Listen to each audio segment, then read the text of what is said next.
Fox News Alert, Director of National Intelligence, Tulsi Gabbard, releasing files pertaining to the 1968 assassination of RFK. Just moments ago, this came out public. Tulsi Gabbard joins us now. Great to see you, Madam Director. Nice to see you, Brian. You've taken 10,000 pages. You found them in boxes. You put them online. What can you tell us, they say, that caught you maybe by surprise or will find the most interesting? Well, Brian, first of all, this came about because President Trump promised the American people that his administration would be one of maximum transparency. And one of the first things that he did when he came back into the Oval Office was issue an executive order that said we need to release all the documents that we have unredacted on the assassinations of President John F. Kennedy, Senator Robert F. Kennedy, and Martin Luther King Jr. So we did the initial release of the previously never had been unredacted documents related to President Kennedy's assassination. And what we have just released here today is 10,000 pages that have been sitting in boxes within the National Archives that had never been digitized or viewed publicly before. These are documents related to the government's investigation into the assassination, documents related to discussions that were going on in other countries, State Department cables around the assassination, and a lot of the questions and theories that were being posed throughout this investigation that I think a lot of people, most people, have never seen before. The significance of this is huge. It's been nearly 60 years since Senator Kennedy was assassinated. We're obviously not stopping here. We discovered 10,000 pages at National Archives. We sent people out to hunt through different warehouses at the FBI and CIA, knowing there are likely other documents that have not yet been turned over to National Archives. And I tell you, just the other day, we discovered over 50,000 additional pages solely around Senator Kennedy's assassination that we have over 100 people at National Archives going through and scanning, and that will be the second release that we'll have here shortly. So the Ambassador Hotel is where it took place. Sirhan Sirhan is the one serving life sentence for the murder, a Palestinian immigrant, mad apparently, of the president, of the senator and presidential candidates' loyalty to Israel. And this is what RFK Jr., who's now HHS Secretary, said in 2018. He said, I went there because I was curious and disturbed by what I had seen in the evidence. I was disturbed that the wrong person might have been convicted of killing my father. My father was the chief law enforcement officer in the country. I think it would have been disturbed him if someone was put in jail for a crime they didn't commit. And he indicated that there might have been a second gunman. You told him these documents were coming out. Did he indicate to you that he thought there might have been somebody else involved? You know, Secretary Kennedy had the opportunity to review these documents before the release occurred. But as you point out there in his quote, he's already spent a lot of time, as you can imagine, throughout his life trying to seek the truth here. And what you'll find, and as folks go to archives.gov/RFK, they will see a number of documents that really support the questions that Secretary Kennedy has been asking for decades around who really killed his father. There, for example, was a woman who ran away from the scene of the shooting yelling, "We got him." She yelled, "We shot him. We shot him." There are other documents there. I mentioned State Department cables that showed different countries were sending messages to each other around Senator Kennedy's assassination, saying that he had been assassinated, but that was before he was actually killed. So there are a lot of different questions. I think, in my view, these documents provide the background to more questions than answers. We'll see what the next 50,000 pages brings forward. So there was somebody who gave you threatening messages, wanted to take your life, and he's been arrested. Ali Kabar Muhammad Amin. Al-Kabar Muhammad Amin, 24 years old, from Georgia. He said to you to prepare to die, and to your husband, tell your wife basically to be loyal to Vladimir Putin and obey his orders. Your thoughts about his capture and the threat?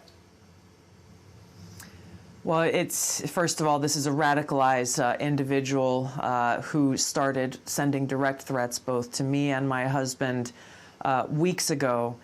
He found my husband's phone number and was constantly texting him. There are well over hundreds of text messages, called him numerous times a day. Of course, he didn't answer the call, but with very, very explicit, direct threats. We know where you live. We will come after you, come after your wife, come after your family. You will be killed.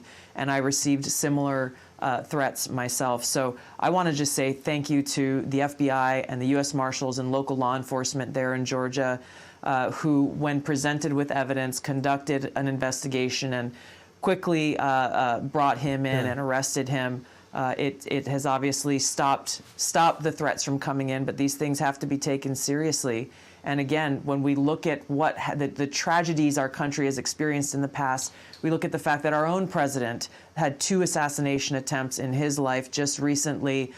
What happens when political differences turn into political violence? They have to be taken seriously. It's hard enough to serve, but I don't have to worry about your own life at the same time. Thank goodness they got this guy. Thank you for joining us today, the Director of National Intelligence. Thank you, Brian. Tulsi Gabbard. Stay safe. Today's a big day. It is the first time we are releasing. The country will be able to see the documents that have been sitting here at the National Archives and Records Agency around the assassination of Senator Robert F. Kennedy. Thanks to President Trump's leadership and his executive order mandating maximum transparency, we have had well over 100 people, some of whom you can see here, who have been working around the clock, going page by page, all to lead us to this day where the 10,000 pages that have been sitting here are now going to be available online at archives.gov/RFK. So important, and this transparency is something that many Americans have been interested in, and so many Americans have been invested in the release of these files. So today's release is 10,000 pages. Those are the ones that we had access to here.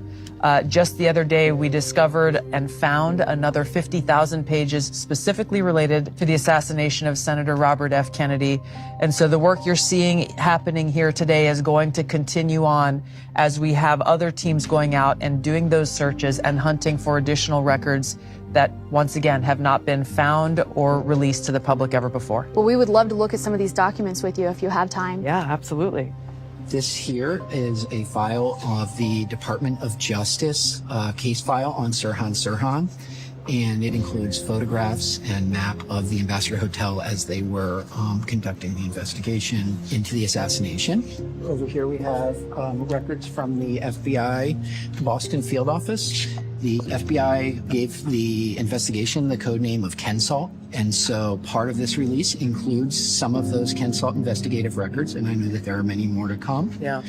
So this is really shined a light on the need for more of these types of releases to occur.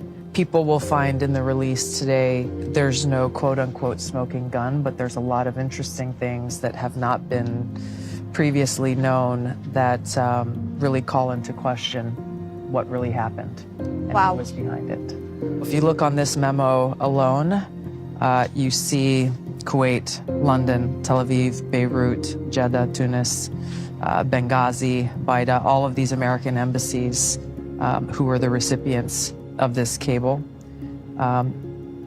People are going to have to go to the website and read for themselves to kind of get an insight onto what the conversations are like before and after Senator Kennedy's assassination. What was your takeaway when you saw some of these top lines? There are more questions than answers. Was there more than one shooter? What was the angle of the shots that were fired? There was a woman who ran away from the scene where Senator Kennedy was shot, screaming, "We shot him, we shot him." There's so much more, ultimately, that I think needs to be declassified and digitized so that anybody can access this and know what the government knows. American taxpayers pay for this building. They deserve to know what's in it. And you mentioned that you spoke with RFK Jr. about the release of these files. Is he aware of the developments with these and has interest in looking into these questions as well? You know, he's obviously spent a lot of his life looking into what happened to his father. And so there's a lot of what's here that that he's already known or suspected, but You know, when I asked him initially, I said, you know, do you want to review everything before it goes out, or do you have any concerns about the release? And his words were, you have to get it all out there. People need to see it. These are completely unredacted with the exception of what the law requires, which is, you know, social security numbers and other personally identifiable information. But I'm excited for us to be able to push this out and bring it out for the American people to see. And let the sleuths do their thing. So this is our specially protected holdings vault, where we store those records here at the National Archives that are most susceptible to theft or vandalism and that need to be protected and secured. Let's go ahead and start here at the end. Most of what we're showing you relates to the assassination of President Kennedy. This is Lee Harvey Oswald's passport that he carried when he defected to the Soviet Union.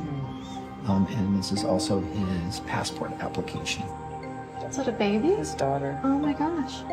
You may be familiar with the Zapruder film. This is the Zapruder camera. Looks heavy.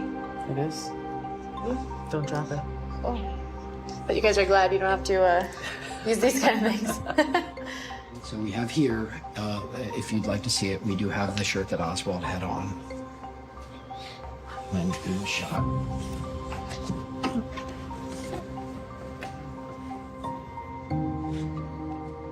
These significant moments in history, the assassination of President John F. Kennedy, of Senator Robert F. Kennedy, of Martin Luther King Jr., you know, a lot of this has been shrouded in mystery for most of our lifetimes.